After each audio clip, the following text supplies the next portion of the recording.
Hello everyone, welcome to cook with Geeta Sagar. चलिए आज बनाते हैं बहुत ही हेल्दी ब्रेकफास्ट की रेसिपी। मूंग दाल एंड ओट्स के साथ मैं ये इडली बनाऊंगी। इसके साथ मैं अप्पे भी बनाना बताऊंगी आपको, और 2 चटनी की रेसिपीज़ भी मैंने शेयर की है जिससे आप कोई भी साउथ इंडियन डिश के साथ सर्व कर सकते हैं। तो इस वीडियो को शुरू करते हैं। यहाँ पे मैंने हाफ़ कप धुली मूँग की दाल ली है और इसे अच्छी तरह से वॉश करके 2 से 3 घंटे तक मैंने भिगो दिया था। तो ये भीग के कुछ इस तरह की हो गई है। अब इसका हम पेस्ट बनाएंगे।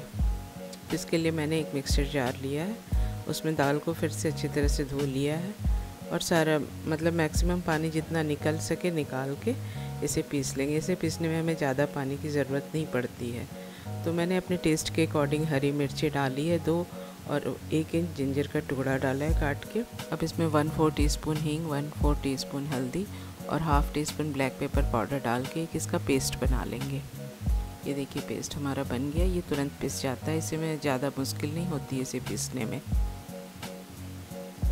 अब इसी में मैं हाफ़ कप ओट्स डाल रही हूँ। ये सिंपल क्वेकर ओट्स है, वो हाफ़ कप डाल रही हूँ। इसके साथ ही हाफ़ कप मैं घर की दही डाल रही हूँ। ये खट्टी नहीं है दही, बिल्कुल ताज़ी दही है। तो इसे इन सबको डाल के फिर से ब्लेंड कर लेंगे और एक अच्छा सा पेस्ट बना लेंगे। तो ये हमारा पेस्ट रेडी हो गया इडली का। अब इसे एक बाउल में ट्रांसफ़र करके साइड में रख देते हैं जब तक बाकी की तैयारियां करेंगे।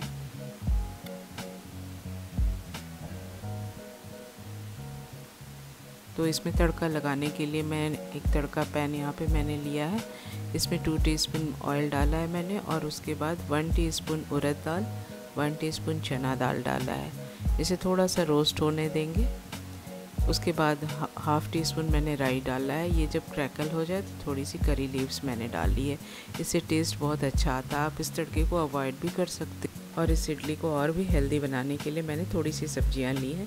तो ये स्वीट कॉर्न है जिसे मैंने चॉपर में चला लिया है, एक गाजर है इसे कद्दूकस कर लिया और हरे मटर है इसे भी मैंने चॉपर में चला लिया और थोड़ी सी धनिया पत्ती है।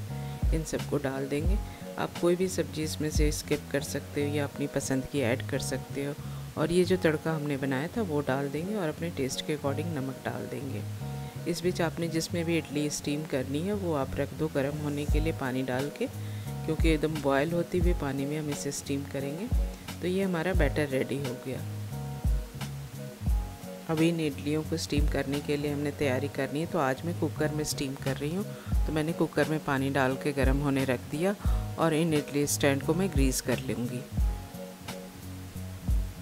इस तरह से हमने सारे इडली स्टैंड को ग्रीस कर लिया।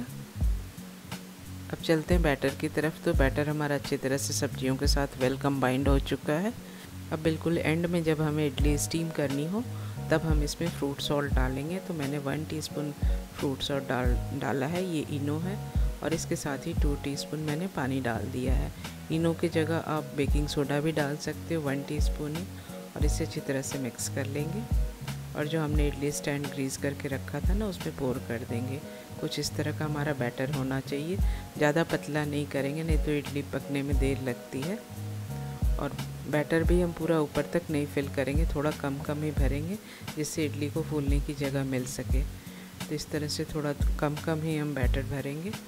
और इसे मैं कुकर में 12 मिनट तक हाई फ्लेम पे स्टीम करूँगी। मैंने कुकर की सीटी निकाल दी है। ये देखिए मैंने सीटी निकाल दी और इसे हाई फ्लेम पे 12 मिनट तक कुक करूँगी। अब इस बचे हुए बैटर से मैं अप्पे बनाऊँगी। तो आप कुछ भी इंजॉय कर सकते हो इस हेल्दी से बैटर से, अप्पे या फिर इडली, जो आपको पसंद आता हो वो आप बना सकते हो। तो इस अप्पे पैन को मैंने गरम कर लिया, थोड़ा सा ग्रीस कर लिया है और इसमें मैं फिल कर दे रही हूँ। तो इतने बैटर से मेरे इतने अप्पे बने हैं। अब इसे कवर करके 2-3 मिनट कुक होने दीजिए। ये देखिए अप्पे भी कितनी अच्छी तरह से फूल गए। ऊपर से थोड़ा सा ऑयल ब्रश कर दीजिए, मैंने सनफ्लावर ऑयल लगाया है, और इसे फ्लिप कर दीजिए हल्के हाथों से ताकि दूसरी साइड भी पक जाए। कितना अच्छा सा गोल्डन सा कलर आ गया। इसी तरह नीचे से भी कलर आ जाएगा। आप इसे फ्लिप कर दें और 2-3 मिनट इधर से भी सेक लें।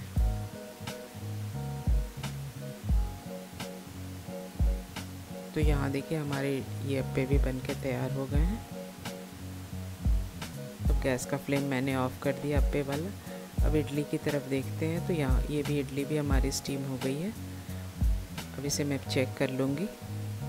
तो ये नाइफ़ हमारी बिल्कुल क्लीन निकल रही है, मतलब हमारी इडली भी पक गई है। तो अब फटाफट चटनी भी बना लेते हैं। तो मैंने पहले टमाटर वाली चटनी बनानी है। तो कढ़ाई में तेल डाल के मैंने उड़द दाल, चना दाल और सूखी लाल मिर्चें तड़का में डाला है।